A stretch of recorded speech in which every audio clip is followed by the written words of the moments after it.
There's nothing more nerve-wracking than standing up and giving a speech before a lot of folks, unless it's to introduce your boss, unless your boss happens to be the President of the United States.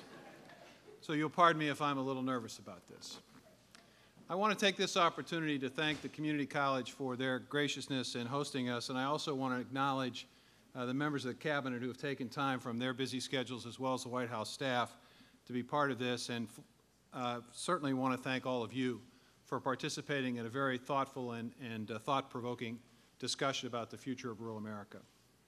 My introduction of President Obama is really quite short. And it's not out of a lack of respect for the man, but it is because there's so much that could be said about him. But to me, the most important thing I can say about my president and your president is the fact that in these difficult and troubled times, he has never lost confidence in us. He has never lost confidence in the capacity of this country to do great things.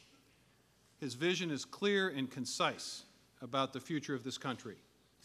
We are going to get through this difficult time. We will emerge stronger and better, and we will continue to be what we were meant to be, which is that beacon of hope around the world. In troubled and difficult times, what a country needs most is a confident leader, someone who has the confidence and faith in us. Ladies and gentlemen, I don't know of anyone in the United States of America that has greater confidence in all of us than our President, President Barack Obama.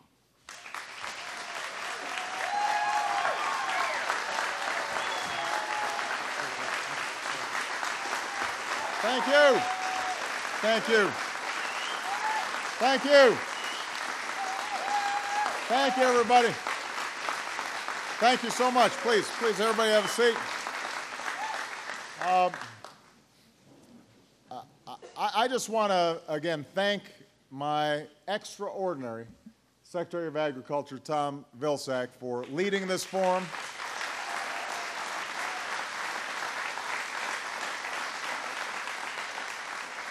You don't have a more passionate advocate for farming communities in rural America than Tom Vilsack. And I will tell you, if you are not fully persuaded that this administration has been all over the rural agenda, spend 5 minutes with Tom Vilsack.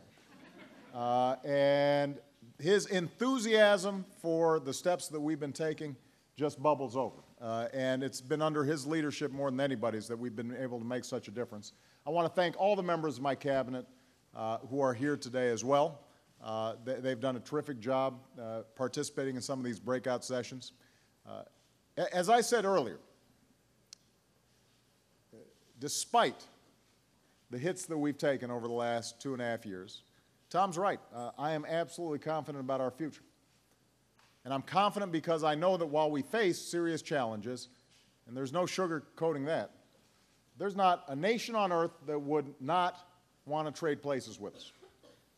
There's nothing wrong with our country, although there is some problems with our politics. That's what we need to fix. That's how we're going to unlock the promise of America and the incredible dynamism and creativity of our people.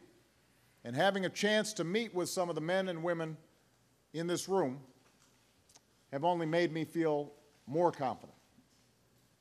I'm excited about the future that you're working towards each and every day, and it ought to remind us of a simple lesson. It's always a mistake to bet against America.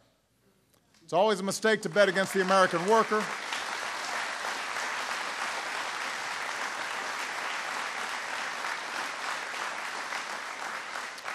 It's always a mistake to bet against the American worker, the American farmer, the American small business owner, the American people. And I know there are naysayers out there. We know that there are some who see hard times and think that we've got to accept less, that our best days are past. We know that there are people who think that for America to get ahead, small towns and rural communities have to be left behind. You hear those sentiments. But we also know that time and again those kinds of skeptics and that kind of pessimism has been proven wrong. You look at the people in this room. Look at what you're achieving. I met with a group of small business owners, including a woman named Jan Heister, who started a small tooling and manufacturing company around 20 years ago. Started off with 9 people in a very small plant, and with the help of a SBA loan, she's got a staff of more than 140 in a 160,000 square foot factory. Now, Jan's not messing around. This morning I had breakfast with somebody who has not only been interested in wind power because their family got involved in it back in 1977, but are now have figured out a new technology to help locate where wind farms would ideally be located, and have started a whole new business because they see the incredible potential of clean energy throughout this country. I saw some of these future farmers of America, and their young president right over there. And when you hear the enthusiasm,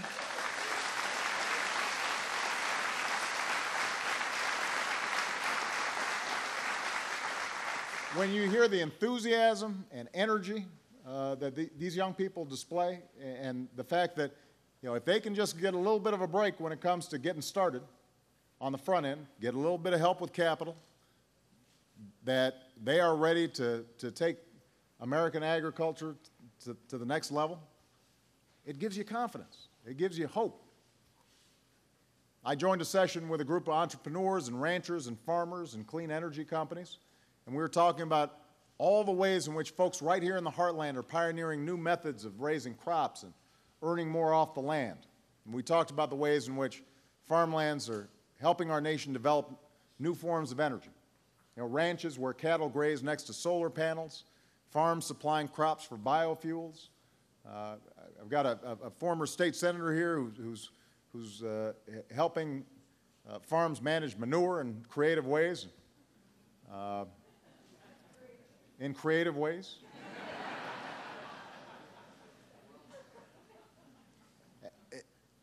So our task as a nation has to be to get behind what you're doing.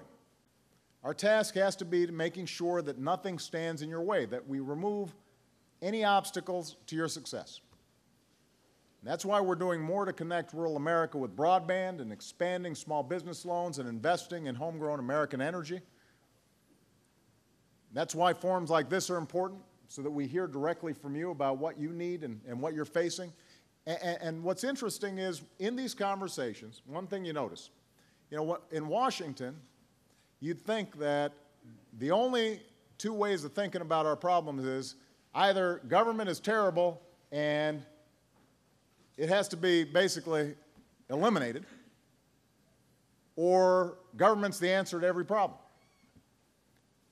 But when you sit in some of these breakout sessions, I had no idea who was Democrat, who was Republican, who was independent. What everybody understood was there are times when government can make a huge difference. There are times where that SBA office or that USDA office can make all the difference in the world. There's some boneheaded things the government's doing that need to be fixed. And so it's a very practical way of thinking about these problems. It's not either or. It's a recognition that the prime driver of economic growth and jobs is going to be our people and the private sector and our businesses. But you know what? Government can help. Government can make a difference. So I hope that I can count on you in the days ahead to lend your voice to this fight to strengthen our economy. I need you to keep your pressure on your elected representatives for things like the payroll tax cuts or road construction funds or the other steps that will help to put our country back to work. That's our great challenge.